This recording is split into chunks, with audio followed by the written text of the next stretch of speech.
Assalamu alaikum. Today we are going to discuss scientific reasoning MCQs. Here is the first MCQ. A ring of mass m revolves with the angular frequency of omega.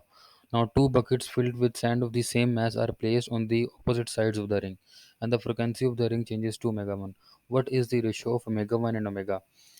I have already solved this question here. So, starting with the basic, omega is equal to 2 pi f. Omega means the angular frequency, and 2 pi is the constant, and f is the linear frequency. You have already known that frequency is inversely proportional to the time period, and time period is directly proportional to mass. When the mass of a one thing is high, then more time will be taken to do that work done. So, time period is directly proportional to the mass, and time period and frequency are inversely related, so frequency is inversely proportional to the mass. Now omega and f, angular frequency and linear frequency are directly related, so omega is also inversely proportional to the mass. So moving on to the, I have divided this question in two parts. Number one is omega. We are asked to find omega 1 and omega ratio. We have find omega is equal to 1 over m. Now moving on to the second part. Now two buckets, as you can see here, now two buckets filled with sand of the same mass are placed on the opposite side of the ring. Here the examiner is talking about the two masses which are placed on the opposite side of the ring. There are actually three masses. One is the mass of the ring, and the other two are the masses of the buckets which are filled with water and hang with the ring.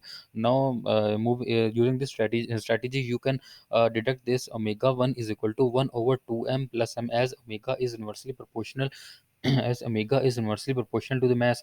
Now 2m is the mass of the two buckets which are hanged on the opposite sides of the ring, and m is the mass which is the mass of the ring.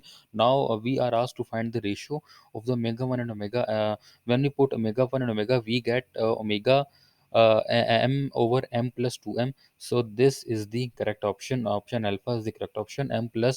M over m plus 2m. Now moving on to the next MCQ है, MCQ है.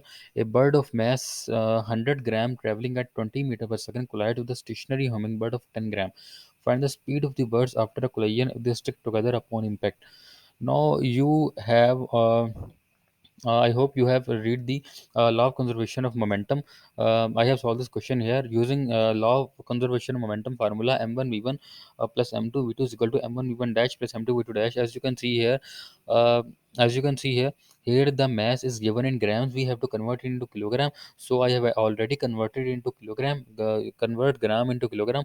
Now putting the values, m1 is the mass of the first bird, which is 100 gram, and when converting it into kilogram, it will convert into 0.1 kilogram, and 20 is the speed of the first bird.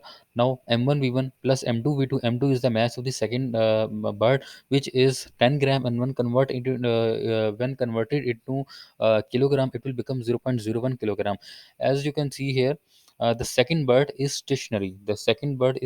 So it has zero speed, is equal to, we are asked to find the common speed upon the impact of the two birds. So v is common, and m1 plus m2.